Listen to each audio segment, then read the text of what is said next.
ಬಾಗೇಪಲ್ಲಿಲಿ 2 ವರ್ಷ ಇದ್ದೆ. 92, 93. ಅಲ್ಲಿ ಒಂದು ಸಣ್ಣ ಘಟನೆ ಆಯಿತು. ನನ್ನ ಟಫ್ನೆಸ್ಗೆ ಅಲ್ಲಿ ಸ್ವಲ್ಪ ರಾಜಕೀಯ ಮುಖಂಡರುಗಳು ತೊಂದರೆ ಮಾಡೋ ಪ್ರಯತ್ನದಲ್ಲಿ ಒಂದು ಸುಳ್ಳು ಆರೋಪವನ್ನು ಮಾಡಿ ದೊಡ್ಡ ನ್ಯೂಸೆನ್ಸ್ ಮಾಡಿಸಿದ್ರು. ಅಲ್ಲ, ಅಂದರೆ ನೀವು ಬಿಗಿನಿಂಗಿಂದನೇ ಅಂದರೆ ನೀವು ನೋಡಿದ್ರೆ ಸ್ವಭಾವನೇ ಆ ರೀತಿನ, ಅಂದರೆ ನೋಡುವವ್ರಿಗೆ ಮಾತ್ರ ಪೊಲೀಸ್ ಡಿಪಾರ್ಟ್ಮೆಂಟಲ್ಲಿ ಇದ್ದಿದ್ದರಿಂದ ನೀವು ಆ ಥರ ನಡ್ಕೋತಿದ್ರ, ಅಂದರೆ ಆ ಥರ ಇರಬೇಕು ಅಂತ, ಅಥವಾ ನೀವು ಡಿಸಿಪ್ಲಿನ್ ಆಗಿರ್ತಿದ್ದೆ? ಅದೇ ಕಷ್ಟ ಆಗಿತ್ತು ಎಲ್ಲರಿಗೂ.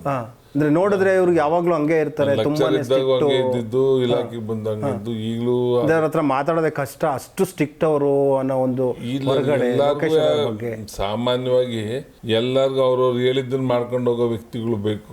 ಅದಲ್ಲ ಅಂತ ಹೇಳಿದ ತಕ್ಷಣ ಆ ವ್ಯಕ್ತಿ ಯಾರು ಏನು ಹೇಳ್ತಾರೆ ಮೇಲಿನವರು ಅದನ್ನ ಕೇಳೋ ಥರ ಇದ್ರೆ, ಕೇಳೋರು ಅಥವಾ ಜೊತೆಯಲ್ಲಿರೋ ಸ್ನೇಹಿತನೇ ಆಗಲಿ ನಾನು ಹೇಳಿದ್ ಕೇಳ್ತಾನೆ ಅಂದರೆ ಅವ್ನು ಇಷ್ಟಪಡ್ತಾನೆ.